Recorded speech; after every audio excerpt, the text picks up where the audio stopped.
పార్వతీపురం జిల్లా కేంద్రంలో పాత బస్టాండ్ కూడలి వద్ద స్వర్గీయ నందమూరి తారక రామారావు వర్ధంతి సందర్భంగా టీడీపీ కార్యకర్తలు నాయకులు ఘనంగా నివాళులర్పించారు. అనంతరం పార్వతీపురం ఏరియా ఆసుపత్రిలో పళ్ల పంపిణీ నిర్వహించారు. కార్యక్రమంలో పెద్ద సంఖ్యలో తెలుగుదేశం పార్టీ కార్యకర్తలు పాల్గొన్నారు.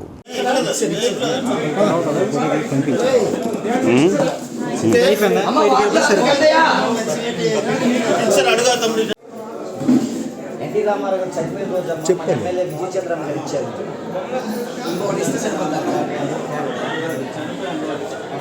అన్న ఇంకొక సెట్ లేదు. ఎన్టీ రామారావు గారు చనిపోయిన రోజు మన ఎమ్మెల్యే విజయ చంద్ర గారు మీ అందరికీ పళ్ళు పంచమని చెప్పారు. అదనమాట. యాక్చువల్గా ఆయన క్యాంప్లో లేదా ఆయన వచ్చి మీ అందరికి ఇచ్చేవారు.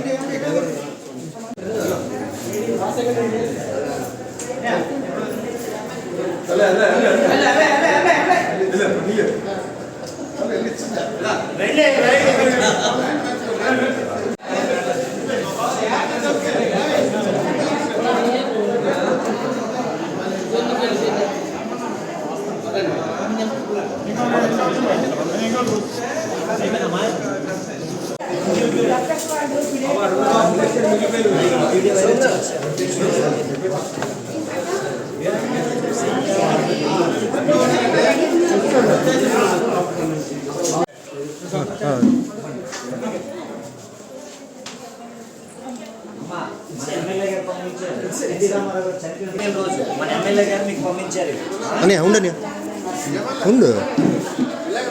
ఎన్టీ రామారావు గారు చనిపోయిన రోజు మన ఎమ్మెల్యే గారు పంపించారు. ఎమ్మెల్యే విజయ చంద్ర గారు ఇచ్చారు, మీకు పళ్ళు పంపించారు.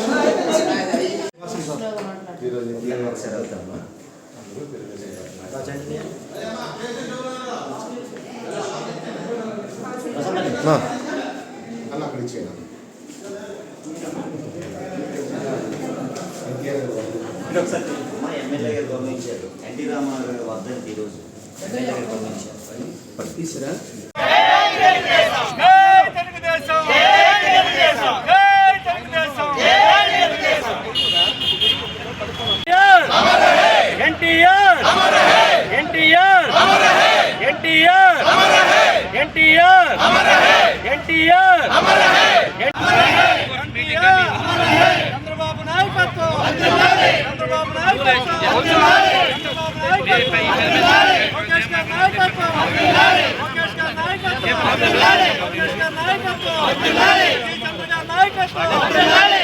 జోహార్ ఎన్టీఆర్, జోహార్ ఎన్టీఆర్, జోహార్ ఎన్టీఆర్, జోహార్ ఎన్టీఆర్.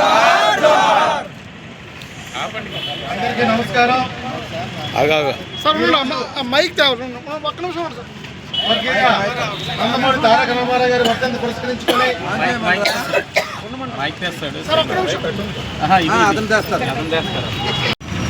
అందరికీ నమస్కారం. ఈరోజు స్వర్గీయ కీర్తిశేషులు నందమూరి తారక రామారావు గారి 30వ వర్ధంతి సందర్భంగా మరి ఈరోజు పార్వతీపురం బస్టాండ్లో మరి ఎన్టీఆర్ విగ్రహం వద్ద కార్యక్రమాన్ని ఏర్పాటు చేసినటువంటి పట్టణ పార్టీ పెద్దలందరికీ కూడా ముందుగా మా హృదయపూర్వక నమస్కారాలు తెలియజేసుకుంటూ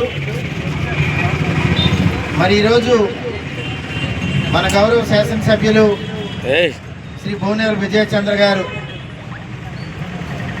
కొన్ని అత్యవసరమైన పనుల వల్ల ఈరోజు ఇక్కడ హాజరవ్వలేకపోయినప్పటికీ మరి ఆయన ఆదేశాలతోనే ఈరోజు ఈ కార్యక్రమం ఇక్కడ నిర్వహించుకోవడం అనేది జరుగుతుంది. అయితే నందమూరి తారక రామారావు గారి గురించి మనం ముందుగా మాట్లాడుకోవాల్సి వస్తే ఆ రోజు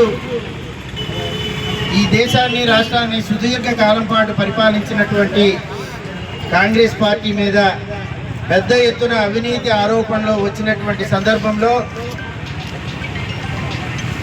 ఈ రాష్ట్రాన్ని బాగు చేయాలి, ఈ రాష్ట్ర ప్రధానికాన్ని ఆదుకోవాలని చెప్పి సినీ రంగంలోనే రారాజుగా వెలుగుతూ 100 కోట్ల ఆస్తులు ఉన్నప్పటికీ, ఇంకా 100 కోట్ల ఆస్తులు సంపాదించుకోవడానికి అవకాశం ఉన్నప్పటికీ తన సినీ రంగాన్ని త్యాగం చేసి 1982 మార్చి 29న తెలుగుదేశం పార్టీని స్థాపించి కేవలం 9 నెలల్లోనే మరి కాంగ్రెస్ పార్టీని కూకటి మేళ్లతో పెకలించి ప్రపంచం అంతా యావత్తు కూడా ఆంధ్రప్రదేశ్ వైపు చూసే విధంగా తెలుగుదేశం పార్టీని అధికారంలోకి తీసుకువచ్చినటువంటి మహనీయుడు ఎవరు అంటే స్వర్గీయ నందమూరి తారక రామారావు గారు అని చెప్పి మనం ఒకసారి మళ్ళీ స్మరించుకోక తప్పదు. మరి ఆ రోజు ఆయన ఏ నిర్ణయం తీసుకున్నా ఒక చరిత్రే. మరి ఆ రోజు పార్టీ సింబల్, ఈవేళ పార్టీ సింబల్ తీసుకోండి, పేదవాడి వాహనం ఏది అంటే సైకిల్. అటువంటి సైకిల్ గుర్తుని వాహనంగా ఆ రోజు తీసుకోవడం జరిగింది. అదే జెండా రూపకల్పన చూసినా అది ఒక పెద్ద చరిత్రే. ఈరోజు మనం ఏదైనా శుభకార్యం చేసినప్పుడు వంట మనిషి వస్తే ముందుగా రాసేది పసుపు. పసుపు మన అడగకుండా రాస్తారు మొదటిది. అదేవిధంగా పసుపు శుభమని చెప్పి ఆ జెండాకి పసుపు రంగును తీసుకోవడం జరిగింది. వ్యవసాయానికి రైతులకు గుర్తుగా నాగళ్ళు తీసుకోవడం జరిగింది. కార్మికులకు గుర్తుగా చక్రాన్ని తీసుకోవడం జరిగింది, పళ్ళ చక్రాన్ని. అదేవిధంగా పేదవాడు నివసించే గుడిసెని కూడా ఒక గుర్తుగా తీసుకొని ఏది చేసినా ఆ రోజు చరిత్ర. ఇలాగా తెలుగు భాష ఒకటి ఉంది, తెలుగు మాట్లాడే ప్రజలు ఉన్నారని చెప్పి ప్రపంచానికి చాటి చెప్పినటువంటి మహనీయుడు ఎవరైనా ఉన్నారు అంటే అది కీర్తిశేషుడు నందమూరి తారక రామారావు గారు అని చెప్పి